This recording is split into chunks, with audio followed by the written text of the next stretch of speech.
For lift 3, we're going to be starting with a combination of the 2 warm-ups that we've done before.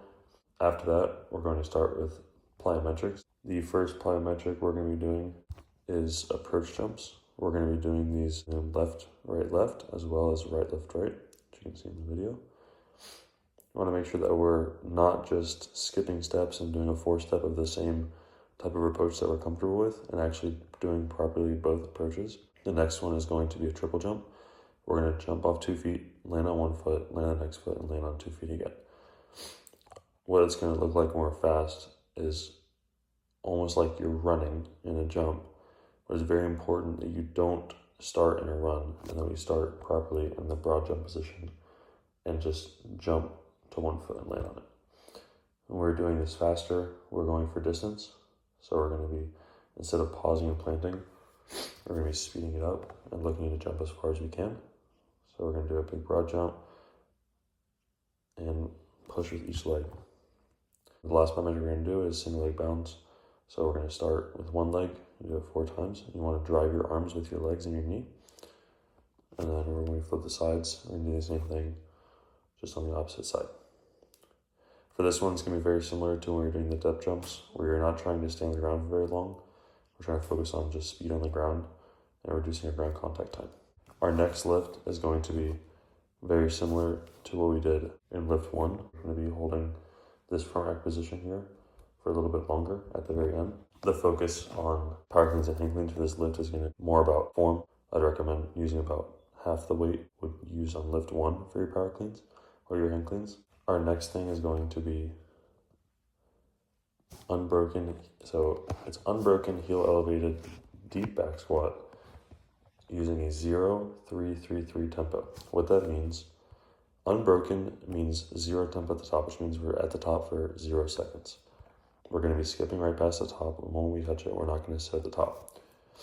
The 3-3-3 means 3 seconds. We're going down for 3 seconds. So we're going to count this in our head. If we have a clock or a partner, that also helps. And we're going to sit for 3 seconds at the bottom, and when this is at the very bottom. And instead of popping up, we're going to come up for 3 seconds very slow and go right back down once we get up.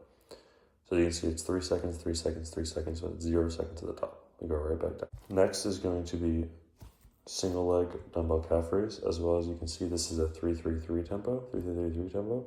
So whereas before we were skipping the top basically in the squat, now we're going to be holding that top for 3 seconds, as well as going down for 3 seconds, holding the bottom for 3 seconds, and coming up for 3 seconds. So this is extremely slow. The next lift for both options have an incline dumbbell bench option. What that would look like, you want to make sure you adjust the bench to about 45 degrees. Like this, we're going to start by putting the dumbbells on our knees. You can use your knees to help yourself pick the dumbbells up, so they pop up just like that. Once you're in a position, as you can see, I'm holding the bottom position just like I would hold a bottom position in a squat, where my arms are against my arms, same as my legs being against my legs. That means the dumbbells are pretty much touching the inside of my shoulder. Next, when I press up, I'm just pressing up smooth. So it's the exact same motion, just like any kind of pressing movement. I want to make sure we're pressing up relative to the ground, not pushing out sideways towards like our knees, basically. If you are advanced, or really not even if you're advanced, if you have a spotter, I'm also happy for you guys to try and do incline barbell bench. It's going to be a very similar movement as incline dumbbell. I want to make sure our feet are staying on the ground, so plant your feet well. If you don't have a spotter on this and you fail, you might injure yourself. I just prefer you guys to have a spotter, and if you don't, just push yourself hard on the dumbbell bench. The next lift for both is going to be IYTWs.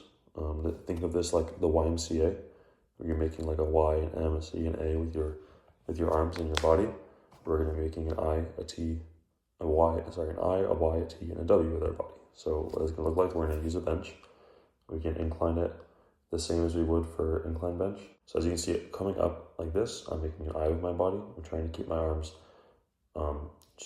as straight as possible, but slightly bent is okay. We want this to be challenging by the higher we're pulling it up. So as you can see, I'm really trying to squeeze at the top and force that mobility up, just like we would with the overhead mobility things. Making a Y, and then a T, and I finish finally with the W. Next thing we'll be doing is the dumbbell side bend. We're going to start this by just holding the dumbbell on one side. You can probably load this up heavier than you would think. You're also, if you're a right-handed volleyball player and you play a hitting position, You might find that your left side is a lot stronger than your right, because that's the side that you hit with when you rotate to hit the ball. I want you to use whichever side is weaker first and match whatever reps you get to the other side or the weight. We want to make sure that we're eliminating some of those weaknesses with this and trying to prevent some of that pain that could come with the imbalances. When we're going to start, we're going to put our hand up on top of our head, and we're going to lean down, try to get the dumbbell past your knee, and then we're going to crunch up, trying to feel the crunching with our core more than anything. Once we do our reps on one side, we'll switch and do the exact same thing, switching the hand and trying to get the same amount of motion. As you can see with my feet, I'm keeping my feet a little bit wider than shoulder width apart. That's just to prevent our hips moving. If you notice when I'm going down, my hips don't change position. If our feet are a lot closer together, our hips are going to start moving, and we want to prevent that and just focus on the core.